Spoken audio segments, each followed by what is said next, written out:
So I woke up the next morning and I was really excited. I was like, oh my God, I did well. I must have done well on the test.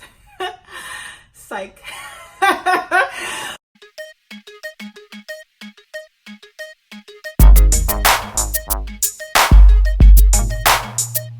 Hi guys, welcome back to my channel. My name is Remi.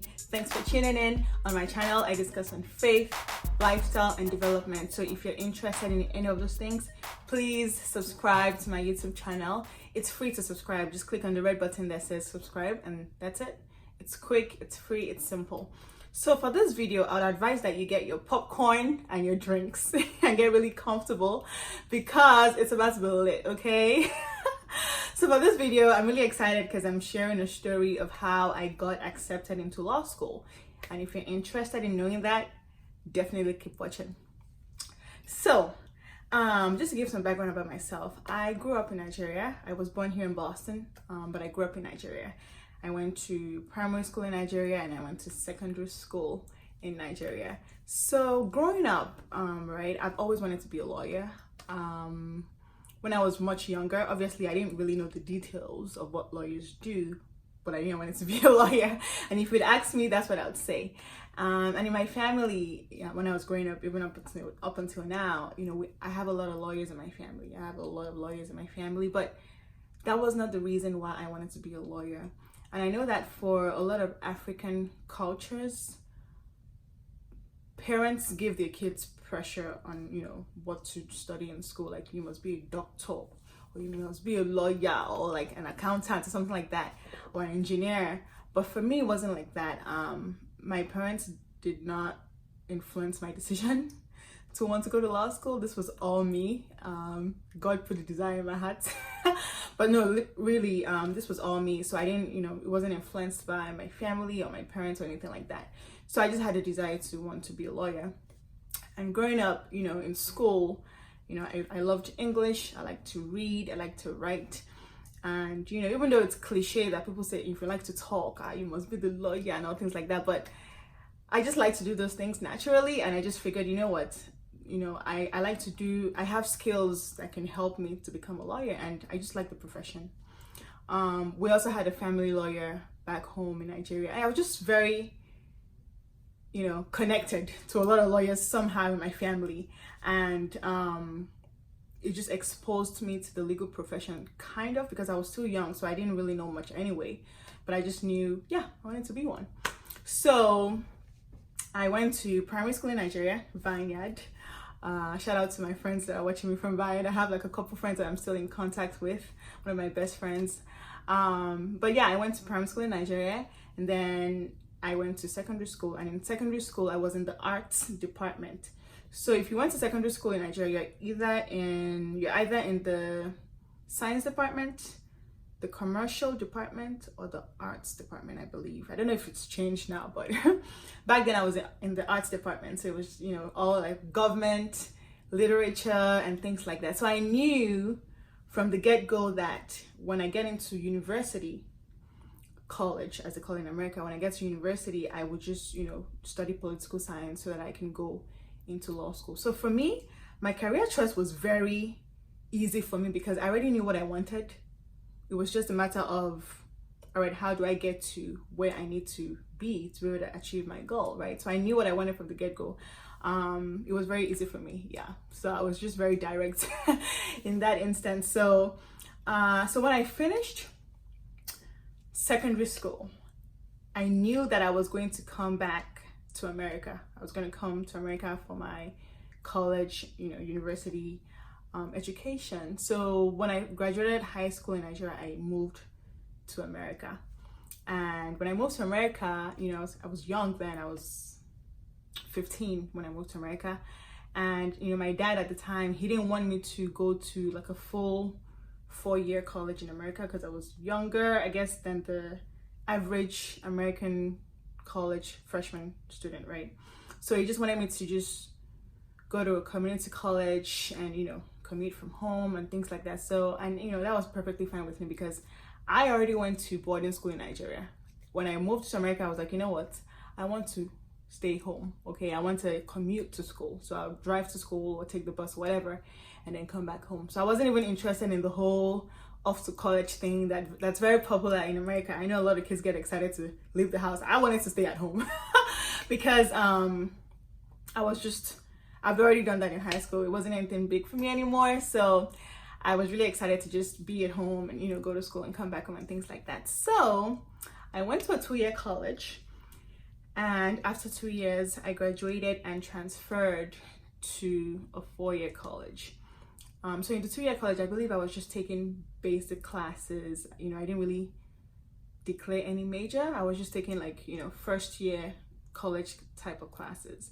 So when I got into my 4-year college, I declared my major, and I declared a major in political science and a minor in international relations, with the mindset that, okay, once I graduate, I'm just going to go into law school and, you know, be a lawyer. Still, I didn't really understand fully what the process was to be a lawyer here in America, because I knew what the process was in Nigeria because I went to school in Nigeria and I was used to Nigeria. But when I moved here, I had to kind of like learn and, you know, ask questions and find out information of how do I even get into law school, what's the requirements, what's the process, and how do I even become a lawyer, right? But I definitely knew that political science was the major for me, and just figuring out how to whatever I needed to do to get into law school. So I went to fairs, you know, like law school forums and things like that, to get information and talk to people about what the requirements will be to get into law school. So I graduated college in 2010. I graduated college, and when I did, I didn't even have anything planned as far as taking tests, right? I just knew I graduated and I wanted to work and, you know, really get to prepare for taking the test to get into law school. So the test to get into law school is called the LSAT. And when I graduated from college, I was just working, you know, at a job, just, you know, to get money and to get experience, and also to save up to take classes so I can, you know, take the LSAT classes, because I'm like, yeah, I'm gonna need to take classes because, you know, standardized test was never my thing. It's not as big in Nigeria as it is big here. I know, you know, this country is like very based on standardized tests, you know, to get into high school or college or whatever. But for me, that was kind of new. And I was like, okay, I'm gonna need all the help I can get to take this test so I can get into law school. So I'm gonna pause the video now and drink some water.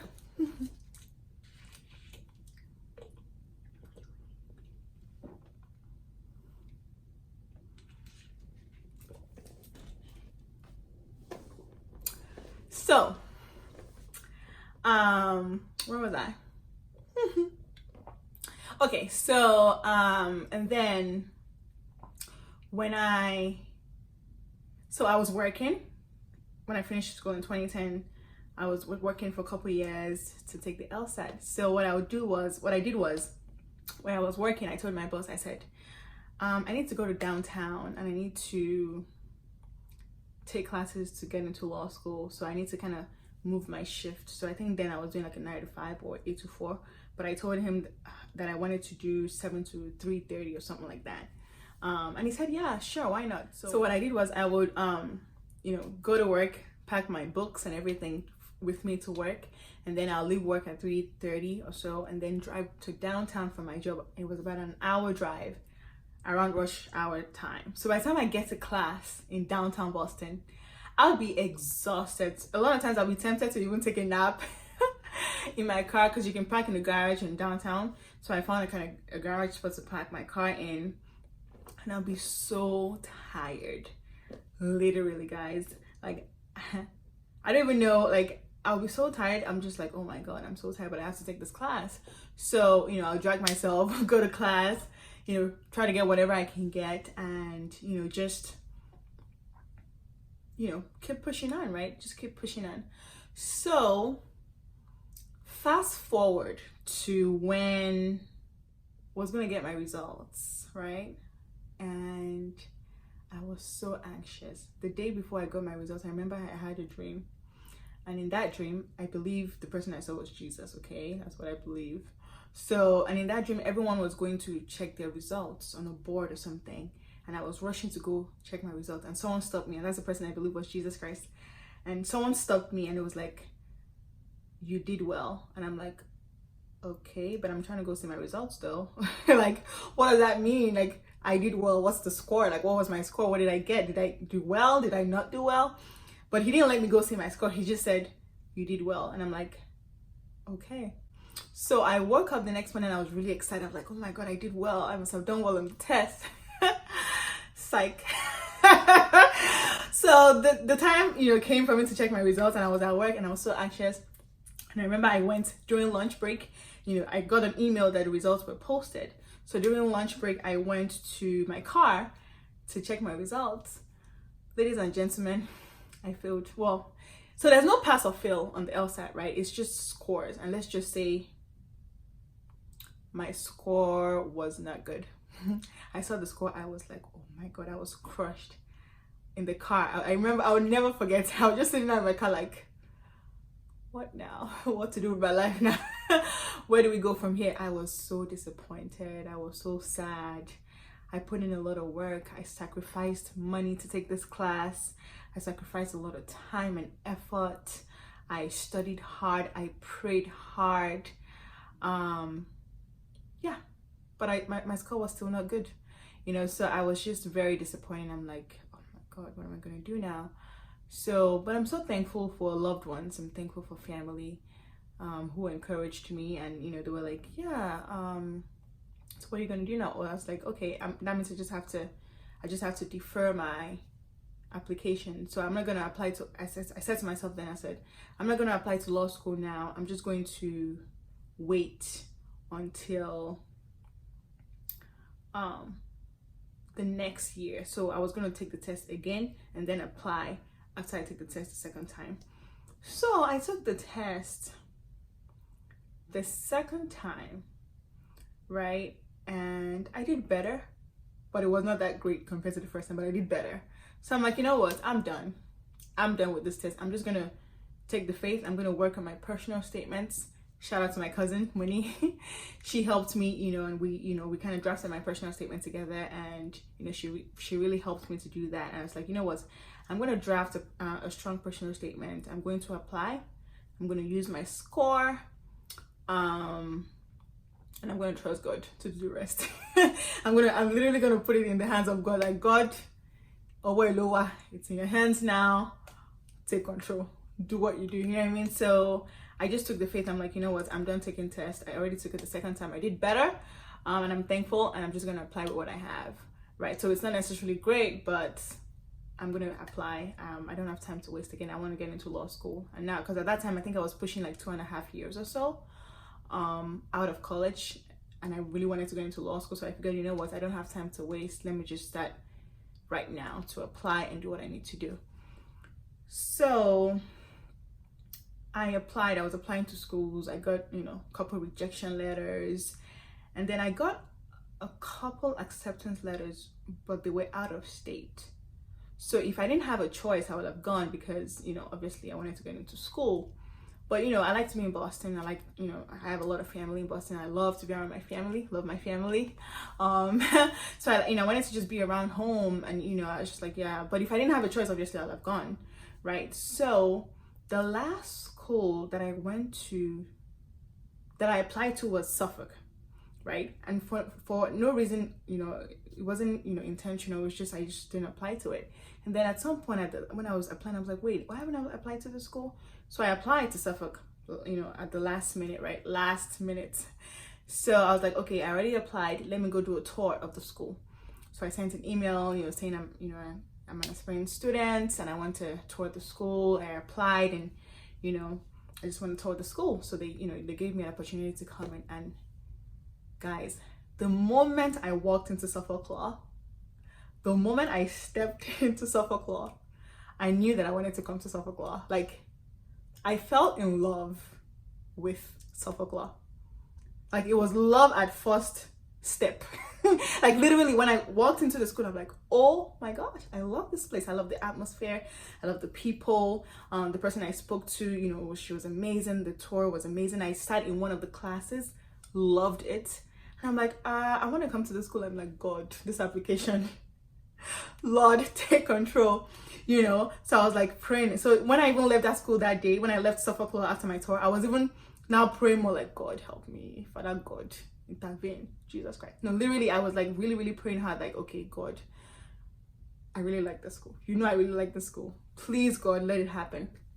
So a couple months later, you know, I was just doing my thing at work. I was at work, and then on my phone, I think at that time I had a BlackBerry. On my phone, randomly one day, I got an email, and the email just said, admitted students day. These are the information you're gonna need because you know the day is coming up. And I'm like, wait, did I get accepted? I mean, I would have gotten accepted for me to be getting an email about admitted students day. So I was like, I think I got accepted, but I was not too sure. I didn't want to get too excited. So I'm like, I'm pretty sure it's like, dear Remi Ajilore. I'm like, that's me.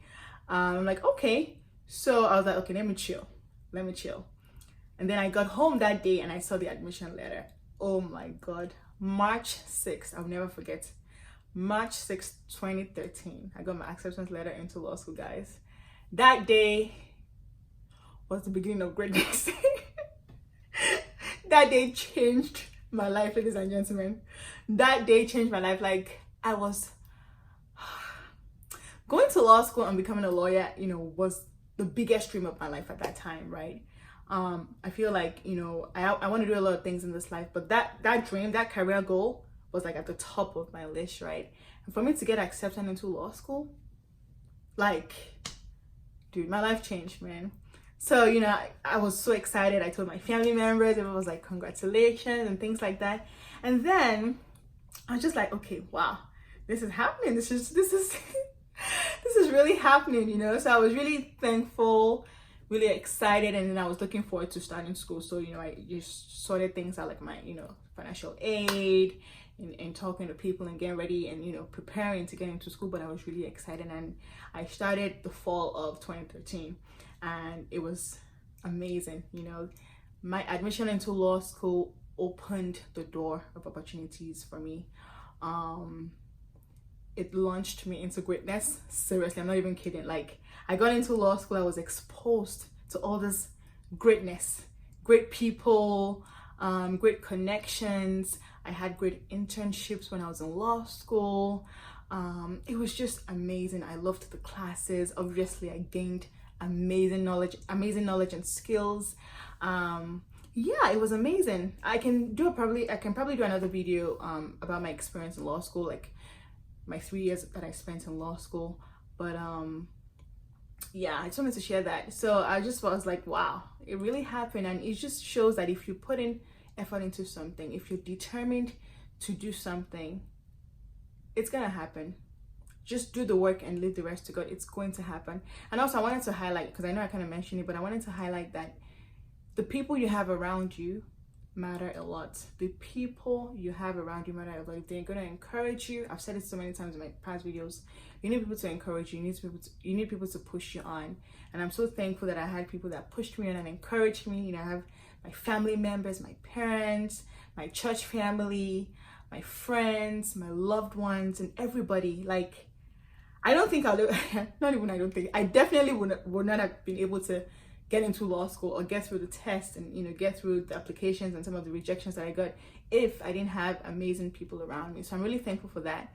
And I'm thankful to God for the strength. But yeah, I just wanted to share that's how I got into law school. God made it happen. God is the ultimate source of my life, and I'm just so thankful that he opened that door of opportunity for me. And that was just the beginning of how I started my legal career, if you will, by going to law school and then eventually taking the bar and passing the bar and becoming a lawyer. But that's a whole other video. But I just wanted to take time to share this video with you all, and I hope that someone got inspired by this video. If you're trying to get into school, if it's law school, if it's medical school, if it's business school, if it's fashion school, if it's music school, whatever school it is, whatever you're trying to do, put in the work. You'll be glad you did. Put in the work, trust God, and don't give up. Literally, do not give up. Don't get discouraged. It's easy to get discouraged because if you get a lot of no's, obviously no one likes rejections, right? And if you fail in something, if you fail an exam, keep pushing, try again, work hard, apply yourself, and it's gonna happen. But yeah, that's it. I don't want this video to be too long. I hope it's not gonna be too long, but that's just what I wanted to share for this video, and I hope you liked this video. If you enjoyed this video, please subscribe to my YouTube channel, and I will see you in my next video. Bye guys.